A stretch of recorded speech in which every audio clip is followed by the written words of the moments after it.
Good morning. So I bought a car the other day, sight unseen up in Maine, and it wasn't really an auction for the car, but I ended up paying extra for it just to make sure I got the deal. And the guy was so generous that I bought it from. They're so grateful, I should say, that he actually gave me this police light bar. And at the time, it sounded like a good idea that I take it and I'll put it in my man cave or something. But you get this thing into your car, you don't realize how big it is till you try to manhandle it. These things are pretty heavy.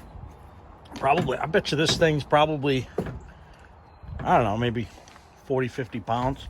So anyway, I'm not sure what the heck I'm going to do with this thing. I need a light bar, like I need a hole in the head. But I figured before I do whatever I'm going to do with it, I might as well test it to see if it works. You can see the old-fashioned, I don't know what you call them, revolving lights in there. I don't know if these are fixed or not. They might be, I'm not sure. But I think these are revolvers. I think this was a spot for maybe a PA and possibly a siren in there, but there's nothing in there right now. And then the same lights on the other side. When I first saw this thing, I thought it was that same light bar. You ever see that movie Ghostbusters? It looks identical to the one in that movie. But I looked it up and it's actually a different manufacturer. This is Signal Stat that made this particular light bar. But I think it's the same vintage. It's probably late 70s, early 80s. So kind of a cool piece, but like I say, I've got I've got no use for it. But I'm going to pull the battery out of the truck and we're going to plug this thing in and see if it works. Let me just show you the underside of it.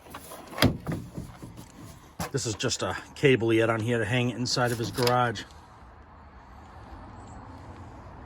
So, all right, let me get the battery. We'll plug it in. All right, I opted for the tractor battery instead.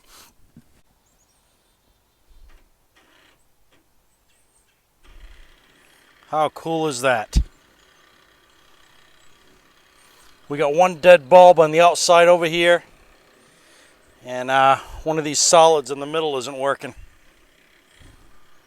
I think what I'm going to do, I'm going to wait till it gets dark, and we'll try this thing again, see how it looks at night. Alright guys, thanks for watching. Stay tuned. In a couple days I'm going to do a video on that car I told you I picked up in Maine. It's a pretty rare find and I'm excited to have it. And it's probably going to be shipped to me in like, I don't know, 2 or 3 days, and I'll have it here and I'll take you along for a tour of it. See you then.